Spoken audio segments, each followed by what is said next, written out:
For the younger generation, it's exactly the opposite. We didn't want to be anymore treated like volume. And I think that that's where design and spaces, there's a different demand today. There's no real connection to a screen. They want to be part of a community. They want to grow, learn from each other. They want to move up the social ladder as well. And that doesn't happen at home.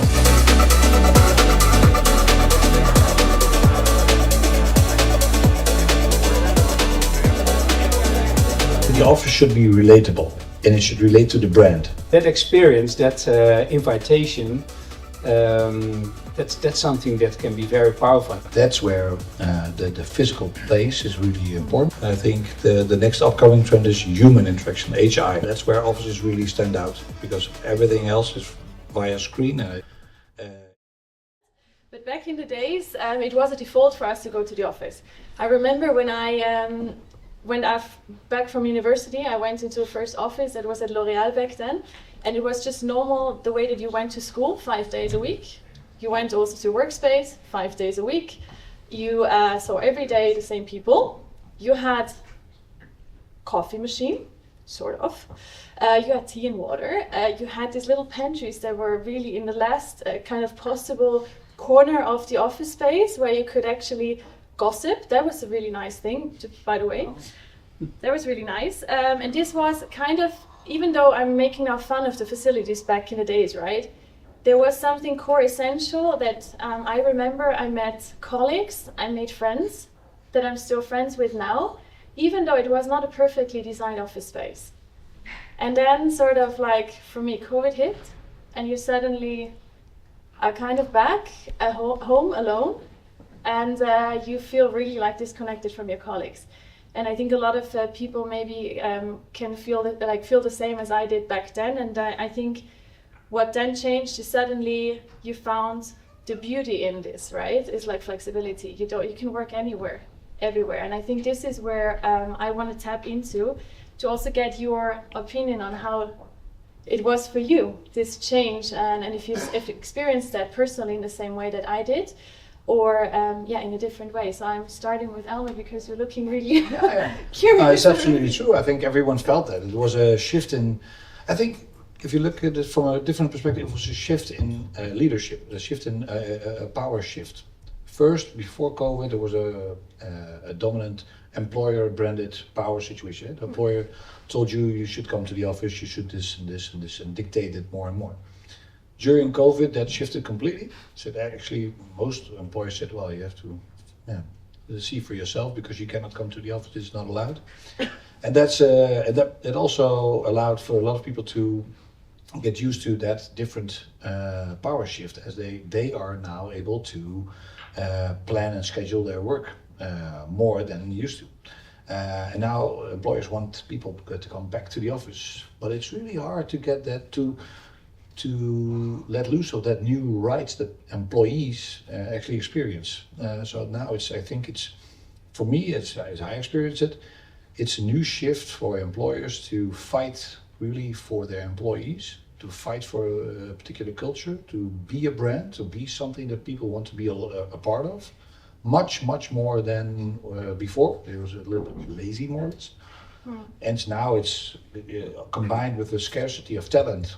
It really is a starting point actually for a lot of companies to really look at their office as a pretty cool tool to create a community. Yeah. And there is where hospitality and really well-designed offices or places, more or less, really contribute. And that is where we spoke before, it's these little details which really make a coffee machine is not just a coffee machine if it's created in a really cool space. That's where all the small details really count.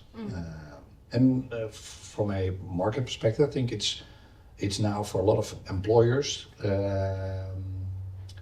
the task to really get a really cool and good functional office there, and not just a functional office from a working perspective, but just as a community binder. It's a place where people want to belong. Yeah.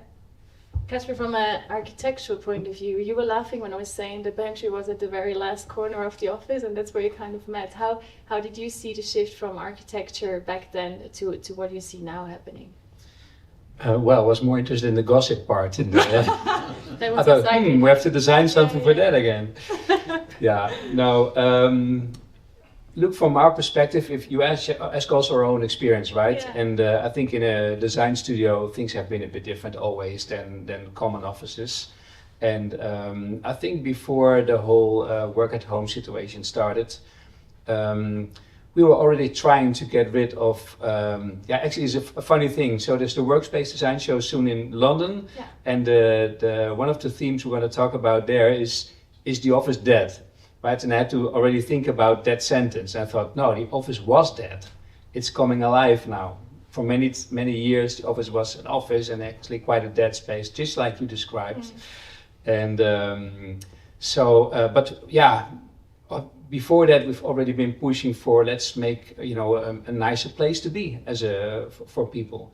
And I think what has been going wrong for many years, I don't know if I go ahead to your next questions, but the office buildings themselves were actually the core problem. I mean, look where we are now. This is a very pleasant building to be with lots of daylight, good ceiling height, a lot of wood.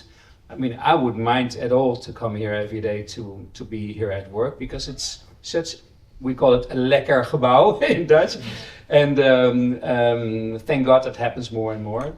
But I think that's the nice thing that's existing now, that architects who design buildings which can be mixed use or even just meant to be working in, tend to get nicer, better places to be for people.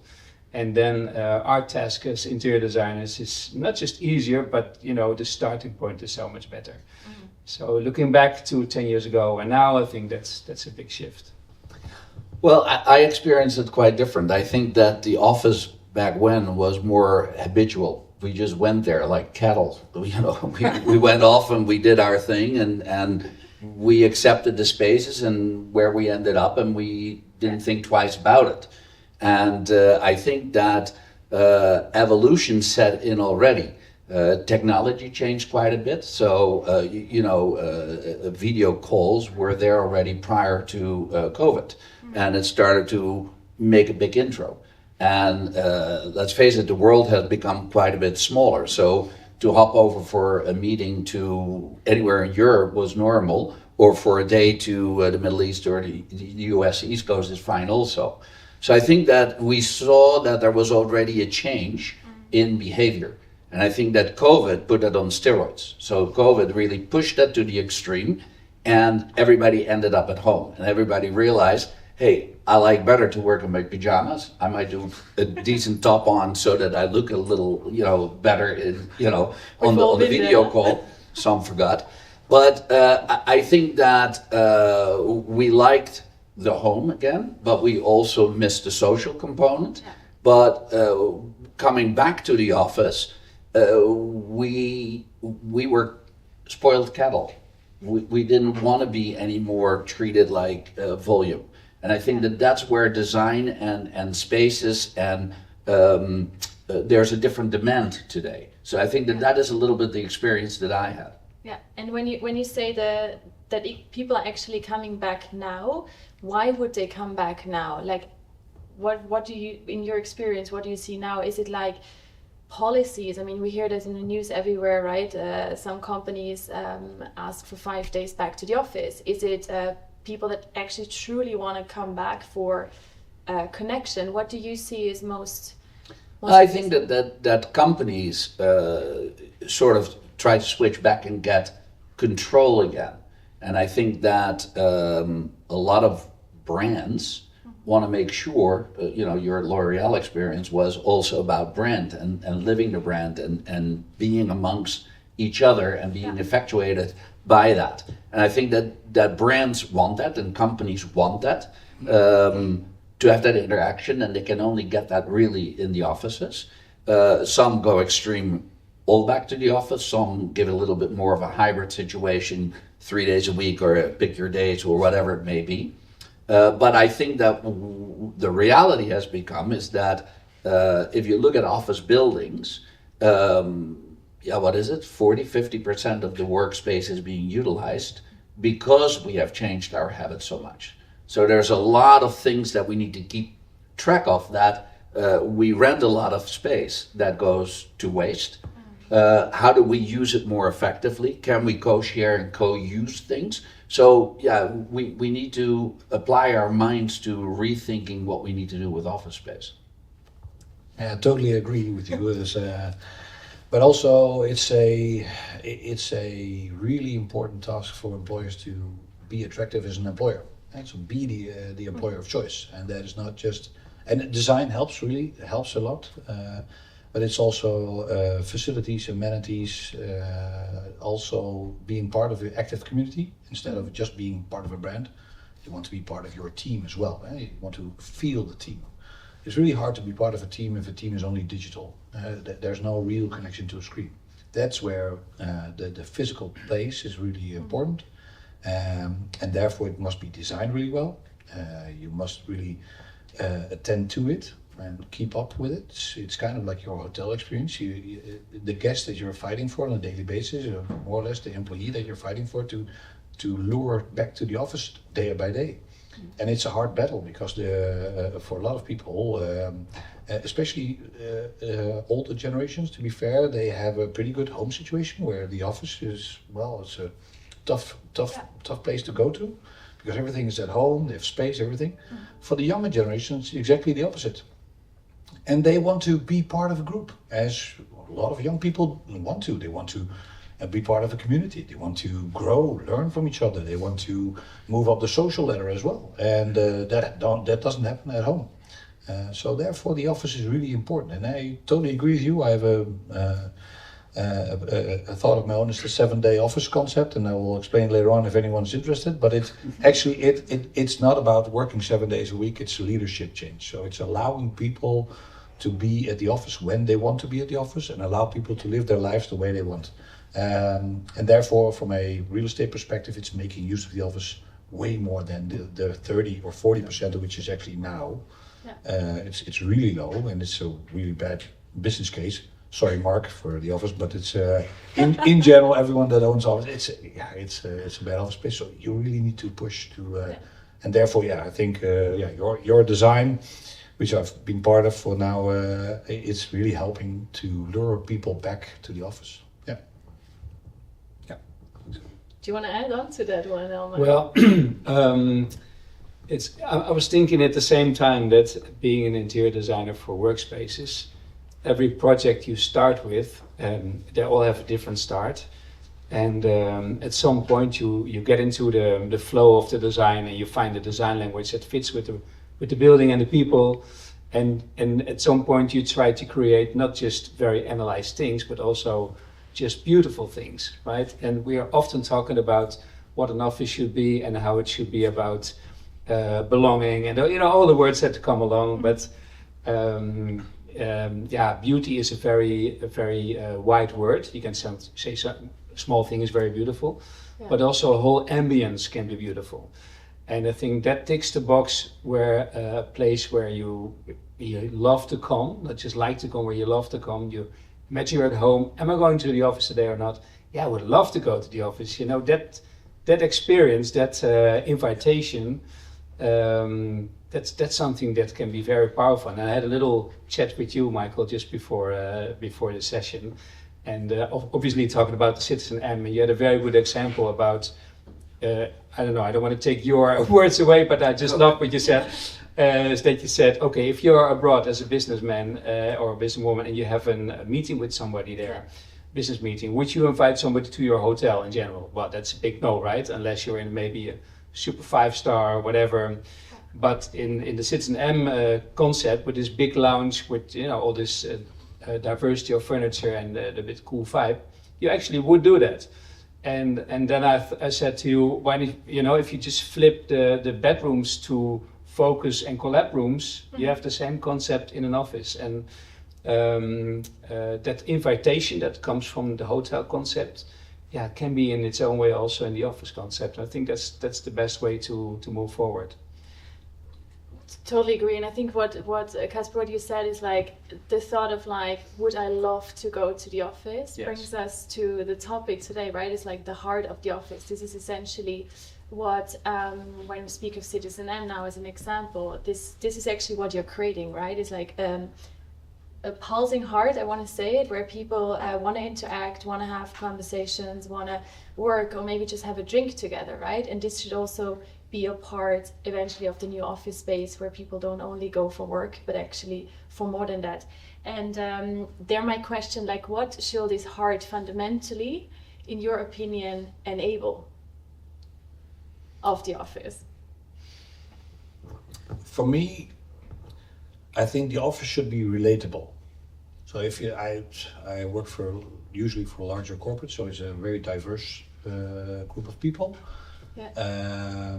But it should be relatable to everyone. It should not capture everyone. That's not but it should be something that people can relate to, and it should relate to the brand. So it should really, like you said in the beginning, you worked at L'Oreal, and it's the same for Aqua Blue. It's the same for any brand. Actually, you really want to feel the warmth and the connection with the building and the company that you're working for. And it should not all be signs there or slogans, or it should be the vibe. It should be relatable. And I think that's really important. And that's also it's not time related, because it's a sense, and that's where a good architect or anyone who's actually trying to figure that one out, it's not just beautiful things, because that's very subjective. It should be relatable to the core of the business. So, for instance, I think we did a good example, and that's I'm obviously biased, but at Van Doorne we really created a design which really captures the core of Van Doorne, and that's really difficult to do at first because you really need to grasp the core. But then, once you have it, it's quite easy to extract to materials, to light, to acoustics, to furniture, to materials. Then it's really relatable for people. Can you be a bit more concrete? Because I'm now curious. What is the core of Van Doorne? Like, what is it, and how does it visualize? Well, this is quite an interesting question, because Van Doorne is, even though it's a powerful company, they're also very humble actually about who they are. So that combination is interesting to reproduce in an interior design. And I think we tried as interior designers to actually pull them a bit through their modesty and say, look, create something that's really quite impressive.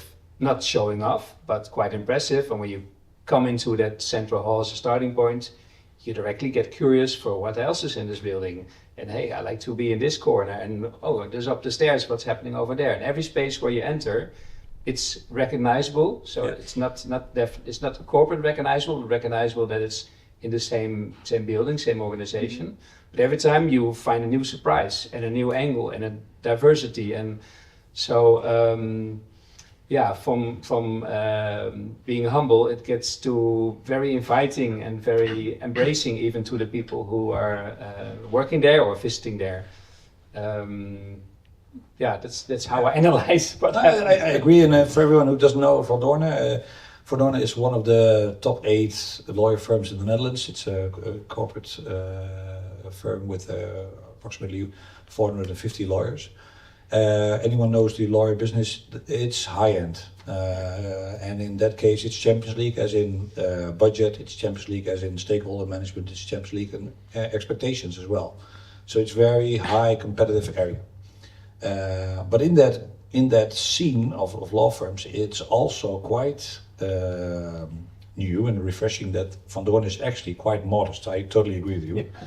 So it's a task to build a high-end office, which really is competitive in the Champions League of forums, to be fair, but still is modest. And I think you did a perfect job, because Van Doorne went for it all the way.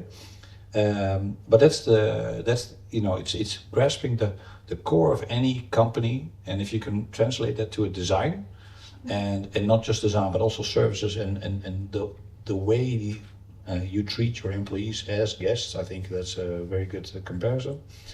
That really builds a community. That's really the heart of a company. And of course, but there where people meet, and that's where hospitality comes in, that's where Aqua Blue comes in. From experience, I've met Mark, I think 2.5 years ago. One of the only acquisition calls I picked up. I don't know why, but I did. I saw the machine and I introduced the machine in a former client of mine, is DLA Piper. And they were quite curious about the machine. And I introduced it together with Mark, and it was a magnet.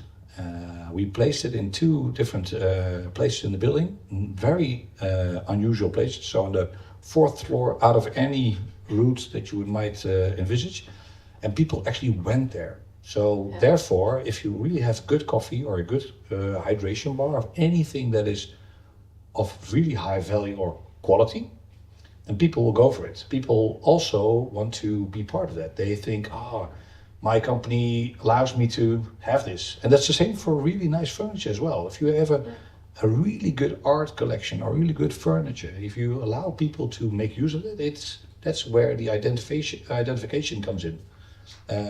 So it was a great success for the Aqua Blue, and with no doubt I'm actually introducing it to what we already did at Van Doornen, and it will become a part of every pantry that we have, because it's a thing that people say, hey, do you want to grab a glass of water? So we go there. And that's because you want to step away from the work. The work's already there, that's fine. Yeah. But now it's a sense of belonging. Yeah. So I come from a little different angle. Yeah. So I do believe that brand and what a company likes to exert in their offices, of course, is of fundamental importance. And I think also the restriction of space is of fundamental importance. So I don't lean into those. But I had the pleasure many years ago to work with Guy Laliberté, the owner of 𝐓𝐡𝐞𝐫𝐞, on the 𝐓𝐡𝐞𝐫𝐞 hotel. And one of the things we did there, what I thought was so interesting, we looked at the senses of the human needs. And those don't change whether we eat, sleep, meet, or play sports or whatever. So our senses travel with us. And they wanted to cross-link those senses throughout the day. So I won't bore you with the project itself, but it taught me that the human sense is what is automatically there. We can influence it, but we influence it by pleasing it in its space or not, making it conducive to space or not. And I think that that's what we have tried to do with citizenM. We said, look, what hotels try to do, they try to have in the bedroom a little social area, so you have an easy chair if you want to work a little bit or watch television. But it takes a lot of space. And it's the most expensive space, because if you multiply it times the number of rooms, it is a space hog. So we said, how can we make the room as efficient and small as possible, but then create a human heart downstairs? And there, a lobby and a restaurant or meeting space was not what we envisioned. So there we created, actually with Vitra, we created a space where the human senses were pleased. So you see people gravitate down to grab a cup of coffee, where everybody was putting coffee machines in the rooms. Yeah. And so we went the opposite direction. And what I think was the most interesting to see is that actually the human interest through COVID, but also through what I spoke about earlier, technology and the way we travel and everything, we started to change as consumers. Mm-hmm. And nobody played into that. And then when you create that space, all of a sudden you see them take that as their habitat. And that is, to me, a success. Yeah. So I would say the human senses are equally important to the brand and equally important to the space you have to work with. And if you treat that equal, then I think you get to a better space.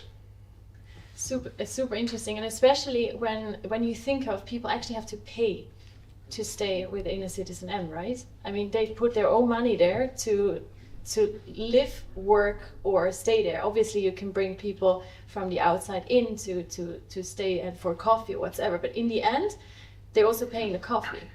Yeah, but on coffee you don't become rich. No, I know. Water maybe, I hope for you, but on coffee not. So if people come and work for a full day on a cup of coffee, it doesn't work. No. So imagine you build a hotel, which is very capital intensive, and you create for your guests that space. But if I travel across the world, I have not traveled till I meet the people from across the world. Mm-hmm. So you want to make sure that the locals frequent you as well, because then I get that combustion of, hey, that sense of I have traveled is being satisfied. And to find that balance is very difficult, because if I open it up for co-working or co-living, yeah, I mean, that during COVID and post-COVID became very different, right? Because, you know, if I, for 10 or 15 bucks can get, you know, a office and go there every day. So you need to monitor that and you need to change. So it's finding that balance. But I do believe that that goes back again to the senses. I have an expectation. And if that expectation is not met, the design can be beautiful, the space can be great, the location can be fantastic. I still don't go there. So the water example is a good one, because that is very intriguing. That is something new. Mm-hmm. I go, I don't have that at home. Yeah, you go and see. Yeah. Yeah. That actually, like the next question I have on there is like actually about the questions. I don't know, microphones about having one heart or having several hearts. Because what you're explaining now is you, with an hotel, yes, you do have potentially within the space several hearts, right? But also, I'm thinking of like multinationals, right? What you mentioned with you kind of need to be in the local community, in the local culture. Have you ever, and this comes completely out of my pocket here, have you designed spaces for same brands in different areas, in different cultures, in different cities that are not the brand in the same way that they are maybe in Amsterdam, they are in Milan, they are in Paris, taking that up, this like local culture to make people feel home abroad, but also dive into it? So we've just finalized the project for Red Bull in Munich. That's the German office of Red Bull, and we have done here your neighbors Red Bull Amsterdam, and that's within a time span of a few years difference. And there are the cultural differences between Germans and Dutch people. Yes. Honestly, the difference is only in the workplaces themselves, not in the social spaces. Mm-hmm. Social spaces, definitely humans are humans. Mm-hmm. When it comes to being able to focus or to collab or whatever, then there are clearly some differences. However, everything in Germany is made of glass, so at least they see each other. But look, with the social space, hospitality already exists for forever, actually, right? So hospitality design exists forever. So it's not a new science to design a social space. I think also by now, and we've been pushing for that hard as well, is that the social space in the office is not a weak version of a true hospitality space in town. It can be really on the same level, and why not? And then if the building works a bit along, that it has some qualities, like I mentioned before, it can even get quite spectacular. Mm-hmm. I think it's also great if you have a place at work which is social, where you're proud to invite your clients or even maybe friends over if allowed, because your work is part of you, so the space, like you said, you can relate to it, or you can even feel like it's yours, even though obviously it's your employer's place, but you work there, so I think those qualities have a big added value to the workspace in general. And I like to think back about how this is a very big leap in a different direction, but how villages and later cities start to exist, right? They start because it's a safe position somewhere, or there's a river close by, or there's a trade position. It starts small, and then everything built is done by people, right? So how human-centered can the core of an old village or a city be? It's super human-centered because it's just built by people. And later on, also when we just expanded everything, we started to make suburbs, and they were drawn on the drawing table and planned, and they were like numbers and rhythms and straight lines. And guess where people like to go? They like to go to the city center, the old centers. They like to go in those little alleys or different wide and small squares or whatsoever with social spaces. So just as a general thing, I think if we're talking about social spaces, we have to really relate to where people like to go when they want to be in a social area, and try to get those qualities and forget about numbers and rhythms and stuff like that, just from a facility point of view. Yeah. Just as a thought or direction that might lead us to next levels of interior design. Yeah, I also agree with Casper, but also back to your question. I think having multiple different social spaces in a building, if your building is large enough to host that, I think that's key, because then you can actually cater to a different kind of people. Because if you have a group of 100 people, you'll have 100 different opinions, and I think several different tastes. I agree with you as well. We all have different senses, and during the day we might want to experience different things. So then it's cool not to repeat a specific social hub and say, okay, we've got the same thing 8 times over. Yeah. I think it's quite intriguing and interesting to have different experiences. So people, whatever they feel like, they can go wherever they want. You give them choice and they'll be happy, usually. Yeah. I mean, I think there's there are 2 ways, right? There's some say there's one social hub that you need to have, some say multiple spaces where you can gather with not a big group of people, but just with a more intimate group of people. But I think what now being with 𝐓𝐴𝐞 in this situation where you design a space, you as a company, you take obviously a lot of money into your hands to create something that people have to love, kind of. You're hoping that they are loving it, right? And I think there is, to me, the question, like everyone that is in a rebuilding project, what makes it actually a space, in your opinion, that do you have a concrete example that surely brings people back to the office because they love it, from your experience? Is there something where you can give us a hint for anyone curious, concrete? What is the one or 2 things? Maybe it's a 2. The 1 or 2 things. The one. Then let's make it concrete. Well, it's a typical Dutch answer, but free good barista is always Yeah. a good answer. Free. Currently. Yeah. It should be free and it should be really good. I think it depends a little bit about the standard of the business. So if you're working for I worked for the healthcare organizations as well. Their level of acceptance is different than, for instance, a law firm. So there's no one answer to your question. I think if you create a place where people can relate to, as what I said before, then you're already one step ahead. And I think it should actually cater to the senses.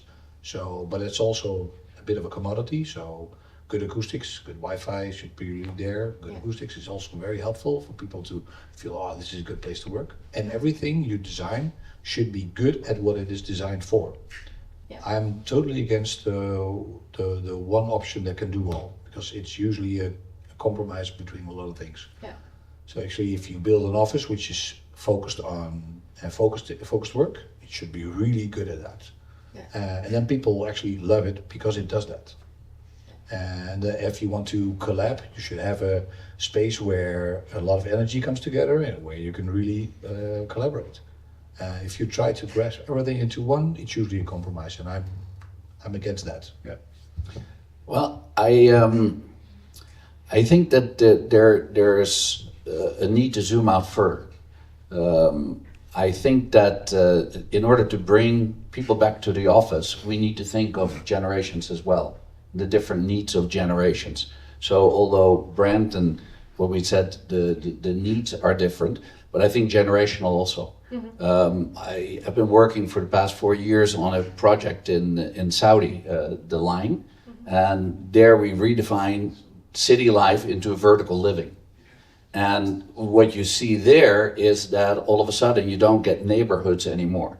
So everybody lives within the parameter and uses the same services. And I think that in an office we often forget that, is that everybody uses everything. yet we segregate it a little bit and allow that segregation.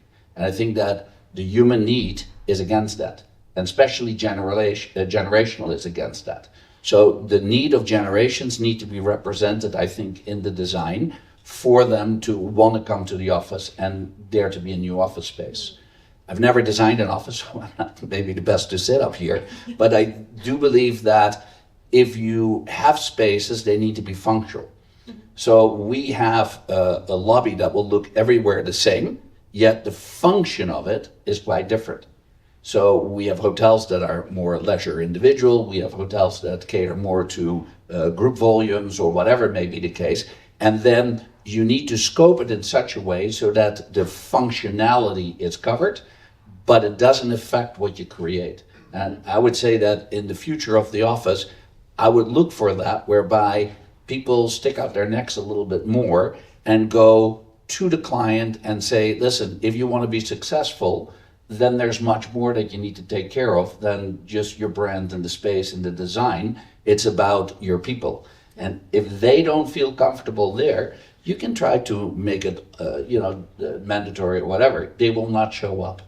So, and I think there are very good examples in California. The tech companies have really reached out. Well, good examples in the Netherlands would be also tech companies and Booking.com even. So, and they try to create and cater to much more than just what the office function is.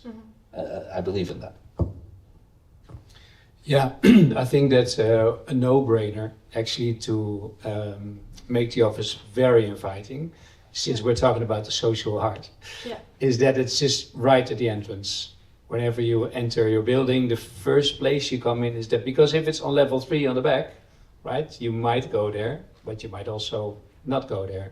So to have the starting point of the office building is the social space, and a really cool one, a really inviting one, and a really multifunctional one.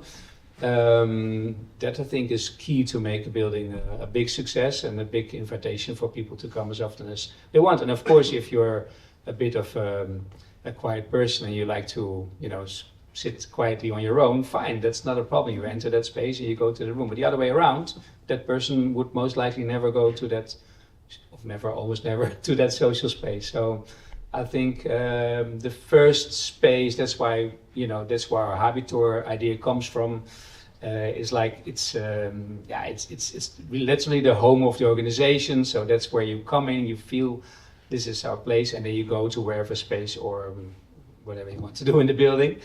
I think that's a key. Not every building has this possibility, however, but I think it's a good one. Yeah. We spoke a lot about, we spoke already about facilities and everyday facilities, right, that matter for people to come in. Sometimes we make fun of it because it can be as simple as the lunch that is provided by the company, right? Why people come in, legit, the coffee machine, the barista, the free coffee, the water hydration stations. So these are tools that a lot of companies use as like easy fixes. I want to say fix because it is what it is, right? But what do you think are beyond these kind of facilities, something that you would suggest, that you would give office managers, facility managers as a tip? One of the things that we realized is that when you work full time, it's difficult also to do all your chores, right? You need to do your dry cleaning, you need to do your shopping, you might need to bring your bike or your car away, or there is a dentist appointment or whatever it may be. So I think that one of the importances is that you flex that up and you look again at the need. And we started to see that a lot of the employees that work for us would work physically very hard and would be tired going home. Mm-hmm. And then thinking that they still need to do certain things, we started to think, okay, what can we do for them? Yeah. So all of a sudden transportation, or making transportation easy for them and subsidizing that or paying for that. But it was also allowing them to take meals home so they didn't have to cook. So they could order, 2, 4, 6, whatever it needed to be. and we would facilitate that. So I would say that the question is very well, what can we facilitate? And I think that if we look at new products, Tesla did not only create an electric car. You can drop your car off at 7. There is a co-working space that you can utilize, but you can pick it up till 10 at night. And on Saturday and Sunday, you're welcome too. So it is rethinking what needs to be offered. Yeah, I totally agree. I think if you look at it from a general perspective, it's in layers. It's about maturity of the office. If you're a company that is still a bit on the starting point of maturity, you'll have enough space for everyone. That's a really cool thing these days, because usually there's not enough space for everyone, because that became a trend, especially during COVID. And for me, it's killing, because it says to all employees, yeah, if you've got a flex ratio of, let's say, we've got some really encouraging parties saying we've got a flex ratio of 0.4. So for every person, there's 0.4 desks available. Because, yeah, people don't come to the office anymore. It's quite logical. Yeah, it is. But it also says to 0.6 people, you're not welcome. So that's not the message you want to send, but it's subliminal and it's there. So it's layered. So the first thing is you should have a good working space, then it's good facilities, and then on top of that, there you have things like belonging, nice design, and the extra mile. Actually, the items that you said, that's definitely the extra mile. And it's also different if you look at it from a maturity, from a experience side. If you've been working for citizenM with all the amenities that you just described, after 4 or 5 years, it's kind of like the normal standard, right? That's what companies do, and then it becomes even harder to impress. So it's a really difficult race. It's cool. It's difficult, but it's to raise the standards even more. That's really important. Leesman, for everyone who's interested, Leesman does a survey amongst 1.6 million people very frequently. And they can tell you, because they measure it, they can tell you really what's important in the office. They can tell you what works and what doesn't work, and what people really appreciate and what people do not appreciate. And that's a pretty good standard if you are interested in the subject to dive into and say, hey, what does really work for an office and what do people appreciate it? And sometimes items take very few steps to take and to achieve. Then it's an easy win with a lot of credits for people to experience. And some things are really hard to achieve and have a very minimal result. Mm-hmm. So that allows you to also spend your money and your time and your energy on the right things. Yeah, I think the examples given are totally inspiring. Besides a good croissant in the morning and a glass of wine maybe at the end of the afternoon, I think what is not happening a lot, and it might be a very good idea to proceed with, is to actually provide spaces that offer the employees to fill in by themselves, in terms of that they are invited to take initiatives. There might be a budget for that as well. This could be related to, I don't know, music sessions or whatever you can think of that people love to do.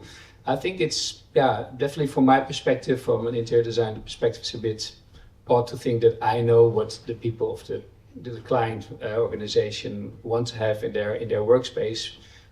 Practically you can think about it, but most likely they will have wishes or ideas that I wouldn't come up with. So I wouldn't mind to have some to literally provide space, and from the client side some opportunities to give them literally freedom and fill it in by themselves. And the good thing about that is that it will actually bond people stronger, because they start to, I have an idea, would you like to join my drum session on next week Tuesday at 6 or something like that? We're surely gonna join if you have a drum session.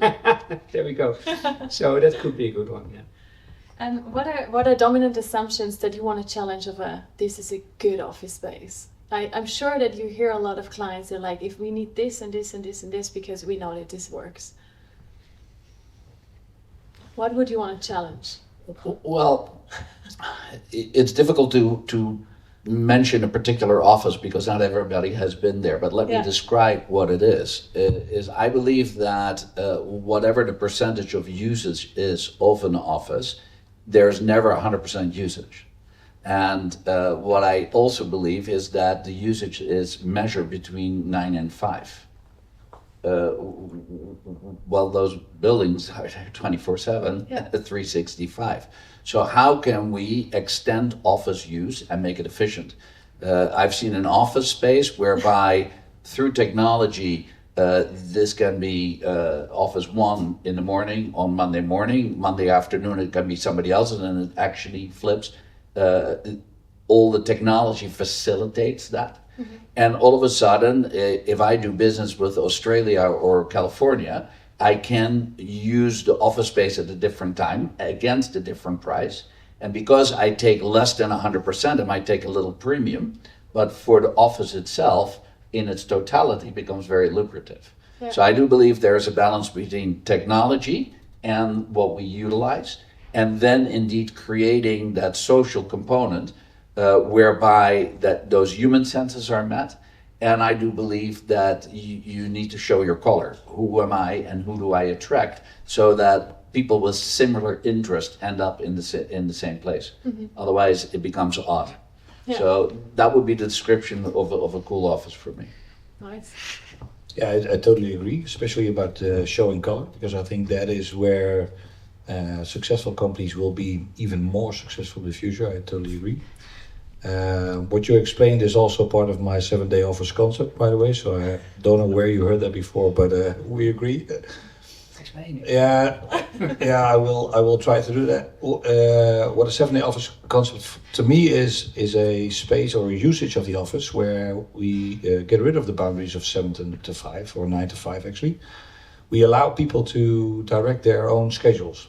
For instance, and I'll take 3 examples. If you're a young starter, you might want to do everything right now. Anyone who knows young people might actually think that is quite true. So they want to work hard, they want to play hard, they want to experience everything now, they want to travel the world, they want to do some voluntary work probably, and they want to educate themselves. That's really hard to do if you have a 9 to 5 job as well.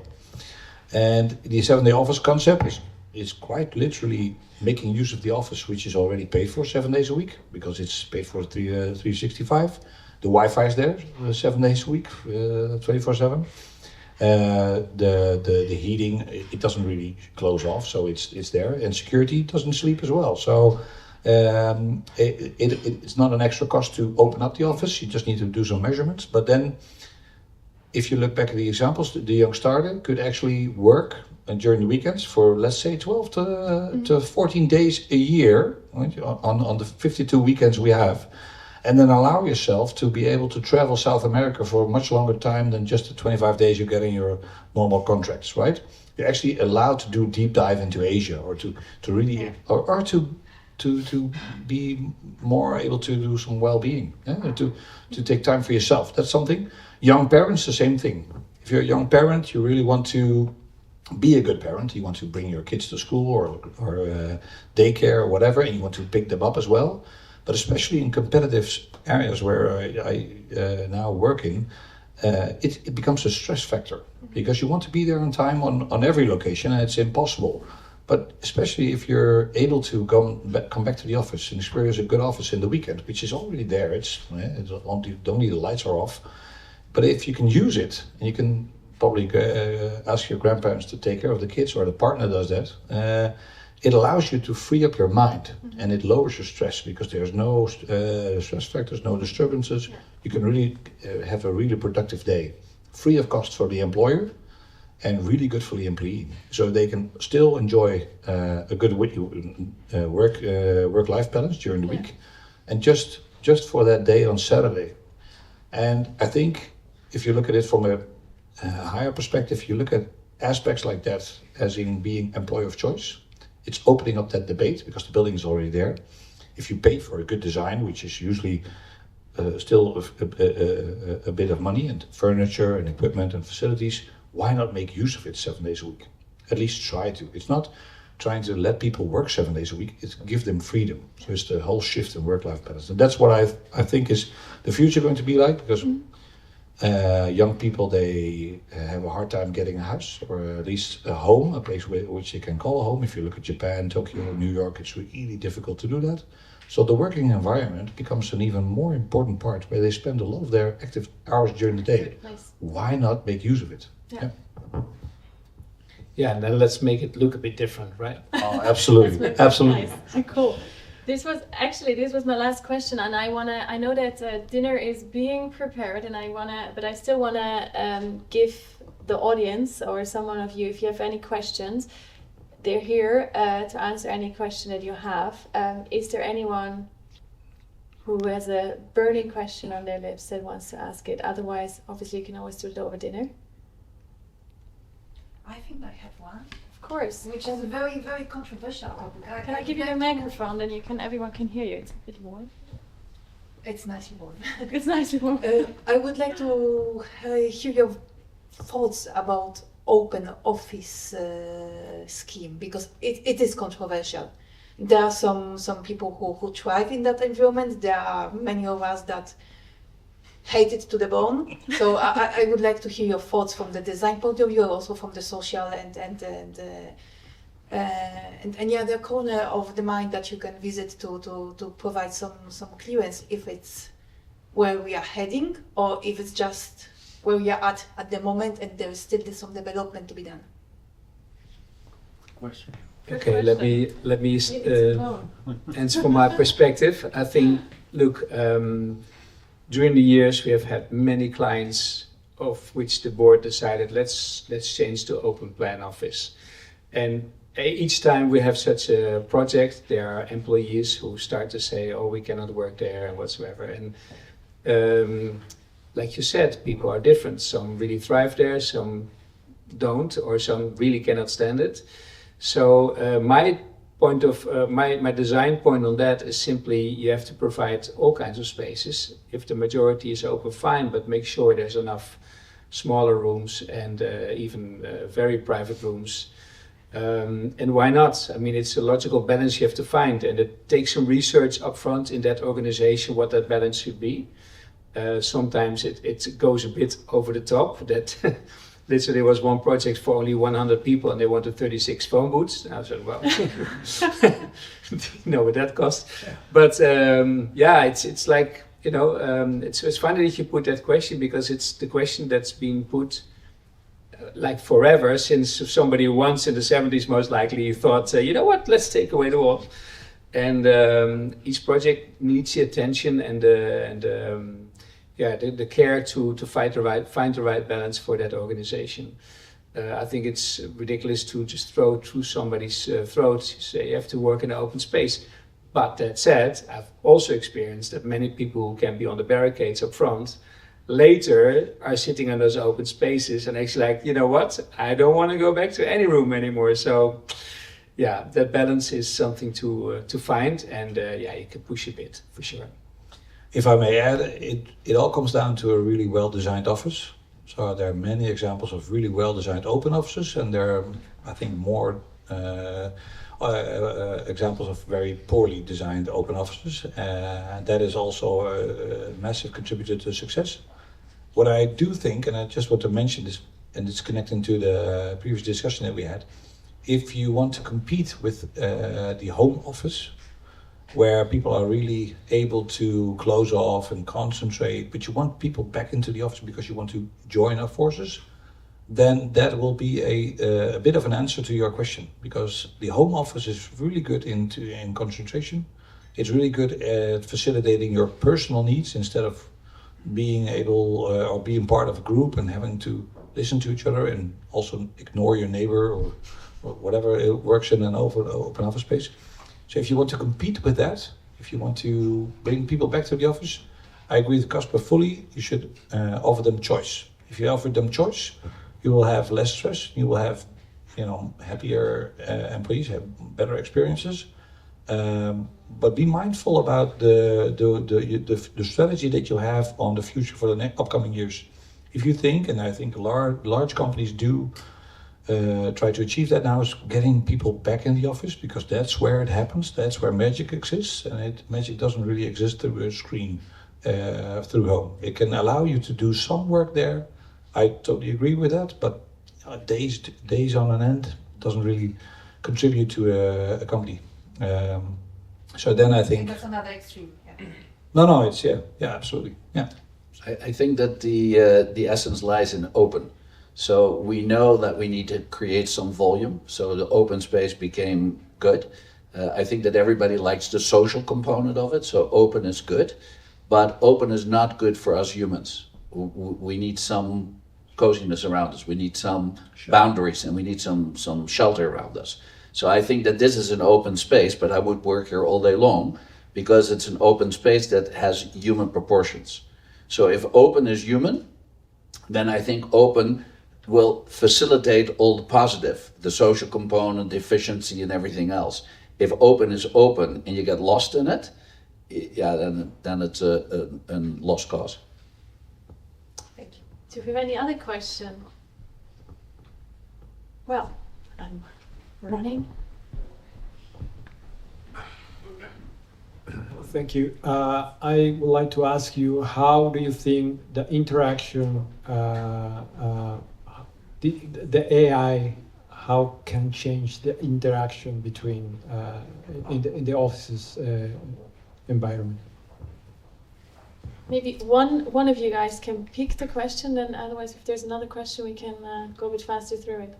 I think that AI will have a tremendous impact on all our office utilization and space, and it will transform also what jobs we offer. It's just going to change, and we need to adapt the space rapidly to it. So I think that in the right office design, you allow a certain amount of flexibility, because the one constant is change, but the constant there is that it's going to speed up, and it's going to be upon us much faster than we think. So I do believe that it's a very good question, because it's going to be in your face faster than you think, and we need to adapt to it, and most spaces are maybe not ready for that. But maybe if I am allowed to add, You may. I also want to add the big trend for the future is not AI. I think the next upcoming trend is human interaction, HI. And that's where offices really stand out, because everything else is via screen, and I totally agree. It's there, it's going to change the content of your work. It may take over a little bit of your work, but it will also create new kinds of work, because that's what AI will do. But I do think that the human interaction, especially post-COVID, will be the trend that will be successful for the upcoming years. But that's my prediction. I hope I'm right in a few years, but yeah. Cool. Any other question? Otherwise, we're slowly rounding it off. Thank you so much for all of this interesting insight. Thank you. There's one.